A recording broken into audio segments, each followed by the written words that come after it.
நாளைக்கான வீடியோ தாங்க வந்திருக்கு. வீடியோ வந்து சூப்பரா இருந்துச்சு அப்படின்னு தாங்க சொல்லணும். நம்ம கண்மணி இருக்காங்கல்ல, கண்மணி வந்து மாறன வந்து மாட்டுறதுக்காக வலை விரிச்சாங்க. கடைசியில பார்த்தா அதிலேயே வந்து நம்ம ராகவன் வந்து மாட்டிக்கிறாரு அப்படின்னு தாங்க சொல்லணும். அதெல்லாம் பார்க்குறக்கும் சேனலை மட்டும் மறக்காமல் லைக் அண்ட் சப்ஸ்கிரைப் மட்டும் பண்ணிடுங்க. ஃபஸ்ட்டு எடுத்தோடனே வந்து நம்ம மாறன் இருக்கார்ல, மாறன் வந்து வீரா கிட்ட சொல்லிக்கிட்டு இருக்காங்க. உடனே வந்து வக்கீலுக்கு கால் பண்ணி அந்த டைவர்ஸ் பத்திரத்துக்கு எல்லாம் ஏற்பாடு பண்ண சொல்லி நான் வந்து கையெழுத்து போட்டு கொடுத்துட்றேன் அப்படிங்கிற மாதிரி சொல்கிறாங்க. இப்போ என்ன அவசரம் அதுக்கு என்ன அவசரம் அப்படிங்கிற மாதிரி வந்து கேட்குறாங்க. இல்லை இதெல்லாம் சரியாக வராது, நான் எப்போ வேணால் வந்து ஸ்டேஷனுக்குள்ளே போயிடுவேன், அதுக்கடுத்து வந்து 10 வருஷமோ 20 வருஷமோ என்னால் வெளியில் கூட வர முடியாது, அதனால் வந்து நீயா சந்தோஷமாக இருப்பேல, நீ வேறு கல்யாணம் பண்ணாலும் பண்ணிக்கோ, இல்லைன்னா தனியாக இருக்கனாலும் இருந்துக்கோ, உன்னோட விருப்பம் தான், நீ ரிலாக்ஸாக இரு, அது போதும் எனக்கு. ஆனால் நான் ஒன்று மட்டும் சொல்லுவேன், படிப்பை மட்டும் விட்டுறாத அப்படிங்கிற மாதிரி சொல்லிக்கிட்டு இருக்காங்க. அதை கேட்ட உடனே வீராக்கு வந்து கண்ணே கலங்கிடுது. அதெல்லாம் ஒன்றும் நடக்காது, நீ வந்து இந்த கேஸ்லேருந்து ரிலீஸ் ஆயிடுவ, அதுக்கடுத்து நம்ம எதனாலும் பேசி முடிவு எடுத்துக்கிறோம் அப்படிங்கிற மாதிரி சொல்கிறாங்க. ஓ அப்படியா, கேஸ்லேருந்து ரிலீஸ் ஆனாலும் நீ பேசி தான் முடிவு எடுப்பேன், என் கூட சேர்ந்து வாழணும்னு விருப்பம் இல்லை, சரி இருக்கட்டும் பரவாயில்ல, இதுக்கு பதிலாக வந்து நான் ஜெயிலுக்குள்ளேயே போயிருந்துருவேன் அப்படிங்கிற மாதிரி சொல்லிட்டு அந்த இடத்துலேருந்து மாறன் போகிறாங்க.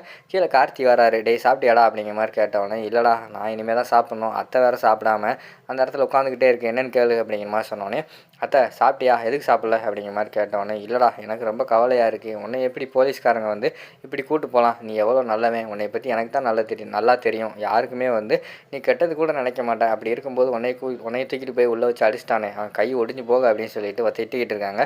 இங்கே பாருங்க அத்தை, என் மேலே தப்பு இருக்குது, அதனால் கூட்டு போயிட்டாங்க, அவ்வளோதான், இப்போ நீ ஒழுங்காக சாப்பிட்றியா இல்லைன்னு நான் கூட பேசவே மாட்டேன் அப்படிங்கிற மாதிரி சொல்கிறாங்க. எனக்கு சாப்பாடு வேண்டாம், எனக்கு பசிக்கலை அப்படிங்கிற மாதிரி சொன்னோடனே, நீ இப்போ என் கையால் சாப்பிட்ற அப்படின்னு சொல்லிட்டு மாறன் வந்து ஊட்டி விடுறாங்க. அதெல்லாம் அங்கிட்டிருந்து நம்ம வீரா வந்து பார்த்துக்கிட்டு இருக்கிற மாதிரி தான் காட்டிக்கிட்டு இருக்காங்க. மறுநாள் அடுத்த சீனில் பார்த்துக்கிட்டோம்னா நம்ம கண்மணி இருக்காங்கல்ல, கண்மணி வந்து அந்த இன்ஸ்பெக்டரை பார்க்க போயிருக்காங்க. சார் ரொம்ப நன்றி சார், எனக்காக வந்து இந்த கேஸை வந்து ஓப்பன் பண்ணதுக்கு அப்படிங்கிற மாதிரி சொன்னோடனே, என்ன சிஸ்டர் நீங்கள் இப்படியெல்லாம் பேசிக்கிட்டு இருக்கீங்க, நீங்கள் வந்து என்னோடய ஒய்ஃபோட ஃப்ரெண்டு, அவளுக்காக நீங்கள் எவ்வளோ உதவி செஞ்சுருக்கீங்க, அவளுக்காக தான் நானும் இந்த உதவி உங்களுக்காக செய்கிறேன் அப்படிங்கிற மாதிரி சொல்கிறாங்க. ஓகே, இனி வந்து மாறின அடுத்து வந்து உடனே வந்து அரெஸ்ட் பண்ணணும், அவங்க வந்து லீகலாக தானே வர சொல்லியிருக்காங்க, அதுக்கு வந்து என்கிட்ட ஒரு ஐடியா இருக்குது அப்படிங்கிற மாதிரி சொன்னோன்னே அவங்க ஒரு ஐடியா கொடுக்குறாங்க. சரி மேடம் நான் பார்த்துக்கிறேன், இனிமேல் நீங்கள் ஸ்டேஷனுக்கு வராதிங்க, எதனால எனக்கு கால் பண்ணுங்கள், இல்லைன்னா நம்ம தனியாக மீட் பண்ணிக்கிறோம், ஸ்டேஷனுக்கு வந்தால் அப்புறம் நீங்கள் தான் மாட்டிக்கிருவீங்க அப்படிங்கிற மாதிரி சொன்னோடனே, ஓகே சார் ரொம்ப நன்றி சார் அப்படின்னு சொல்லிவிட்டு அவங்க வந்து கிளம்பி போயிடுறாங்க.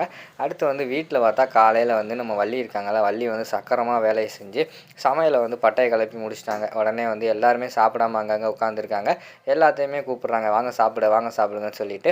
அப்போ மாறன் சொல்கிறாங்க, அத்தை நேற்று நைட்டு நீ சாப்பிடாமல் இருந்தேன், உன்னையும் நான் சாப்பிட சொல்லிக்கிட்டு இருந்தேன், இப்போ காலையில் சாப்பாடு ரெடி பண்ணி எல்லாத்தையும் நீ கூப்பிட்றே அப்படிங்கிற மாதிரி சொல்லிக்கிட்டு இருக்காங்க. போய் ராமச்சந்திரன் வந்து கூப்பிட்றாங்க, வாங்கண்ணே சாப்பிட அப்படிங்கிற மாதிரி சொன்னோன்னே, எனக்கு வேண்டாம் வள்ளி அப்படிங்கிற மாதிரி சொல்கிறாங்க. அண்ணா என்னென்ன நீ வந்து சாப்பிட்னேன், ஒழுங்காக சாப்பிடாமலாம் இருக்கக்கூடாது அப்படின்னு சொல்லிட்டு கோவப்படுறாங்க. சரின்னு சொல்லிட்டு எல்லாருமே சாப்பிட உட்காந்துருக்காங்க. அந்த நேரத்தில் பார்த்தா டக்குன்னு அம்மா போஸ்ட் அப்படின்னு சொல்லிட்டு போஸ்ட்மேன் வந்து வராரு. சரின்னு சொல்லிட்டு வீரா போய் வாங்குறாங்க. வாங்கி அதை பிரித்து பார்க்காங்க. பிரித்து பார்த்தோன்னே அவங்களுக்கு வந்து பயங்கரமான ஷாக்கு, என்னடா இப்படி ஆகி போச்சு அப்படின்னு சொல்லிட்டு அதை வாய்ச்சி பார்த்தா நம்ம சம்மன் அனுப்பியிருக்காங்க. நம்ம மாறன் இருக்காங்கல்ல, மாறனை வந்து அரெஸ்ட் பண்ணுறதுக்கு வந்து நோட்டீஸ் எல்லாம் அனுப்பியிருக்கிற மாதிரி தான் காட்டிக்கிட்டு இருக்காங்க. அதை கொண்டு வந்து சரி இவங்க வந்து சாப்பிட்டுக்கிட்டு இருக்காங்க, இதை காட்டினோன்னா சாப்பிட மாட்டாங்கன்னு சொல்லிட்டு வீரா வந்து அதை காட்டாமல் மறைச்சி வச்சுக்கிட்டு இருக்கிற மாதிரி தான் காட்டுறாங்க. அதை பார்த்த உடனே வந்து ராமச்சந்திரன் வந்து கேட்டுடுறாரு, கையில் என்னதுமா மறைச்சி வச்சுருக்க, என்ன போஸ்ட்டு அப்படிங்கிற மாதிரி கேட்டோன்னே, இல்லை மாமா நீங்கள் சாப்பிடுங்க, சாப்பிட்டோன்னே சொல்கிறேன் அப்படிங்கிற மாதிரி சொல்கிறாங்க. வள்ளி வந்து சொல்கிறாங்க, அது எப்படிம்மா, எதுவும் என்ன போஸ்ட்டுன்னு தெரியாமல் எப்படி சாப்பிட்றது, நீ திறந்து காட்டு, அதுக்கடுத்து வந்து நம்ம சாப்பிடுவோம் அப்படிங்கிற மாதிரி சொன்னோடனே சரி மாமான்னு சொல்லிட்டு திறந்து காட்டிடுறாங்க. காட்டினோடனே ராமச்சந்திரனுக்கு வந்து பயங்கரமான ஷாக் ஆகிடுது. என்னம்மா இது, இப்படி யார் கேஸ் கொடுத்தா, ஏதோ ஆதாரமெல்லாம் இருக்குதுன்னு சொல்கிறாங்க, என்ன அப்படிங்கிற மாதிரி வந்து ராமச்சந்திரன் கேட்குறாங்க. அதான் மாமா எனக்கும் தெரியலை, மாறனை அரெஸ்ட் பண்ணுறதுக்காக நோட்டீஸ் அனுப்பியிருக்காங்க அப்படின்னு சொல்லிட்டு வீரா வந்து சொல்கிறாங்க. கண்மணி வந்து அதை பார்த்துட்டு நக்கலாக சிரிச்சுக்கிட்டு இருக்காங்க. அப்போ வந்து வள்ளி வந்து சொல்கிறாங்க, அண்ணே எப்படிண்ணே, யார் சாட்சி, யாருமே கேஸ் கொடுக்க முடியாதானே, அது எப்படிண்ணே கேஸ் கொடுத்துருப்பாங்க, அது மட்டும் இல்லாமல் கேஸ் கொடுக்குற ஆளே வந்து நம்ம வீட்டில் இருக்காங்க, வள்ளி கண்மணி இங்கே தான் இருக்கா, வீராவும் இங்கே தான் இருக்கா, அப்படி இருக்கும்போது யார் கேஸ் கொடுப்பா மாறன் மேலே அப்படிங்கிற மாதிரி சொல்கிறாங்க. இது உடனே என்ன இதுன்னு பார்க்கணே, வாங்கண்ணே போலீஸ் ஸ்டேஷன் போகும்னு சொல்லிட்டு எல்லாருமே சாப்பிடாம அந்த இடத்துலேருந்து போலீஸ் ஸ்டேஷன் கிளம்பி வந்துடுறாங்க. கிளம்பி வந்து உட்காந்துட்டு அவங்கள கான்ஸ்டபிள் இருக்கார், ஐயோ இன்ஸ்பெக்டருங்கய்யா வர சொல்லியா அப்படிங்கிற மாதிரி சொல்லிட்டு வந்து ராமச்சந்திரன் கூப்பிட்றாங்க.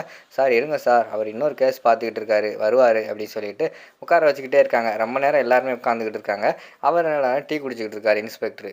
இவங்க வந்த விஷயம் வந்து அவங்களுக்கு தெரியுது. இருந்தாலும் வந்து தெனாவட்டா இருக்காரு. ஐஜிக்கே கால் பண்ணி என்னைய மிரட்டுறீங்க. உட்காருங்க, வெயிட் பண்ணுங்கன்னு சொல்லிட்டு உட்காந்துக்கிட்டே இருக்காங்க.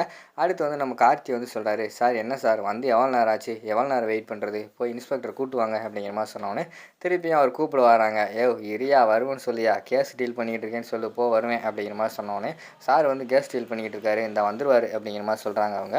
சரி கொஞ்ச நேரம் கழிச்சு அவரா தெனாவட்டா கொஞ்ச நேரம் கழிச்சு போறாரு. "ஐயோ சார் நீங்களா?" அப்படின்னு சொன்னோனே ராமச்சந்திரன பார்த்து கேட்காங்க.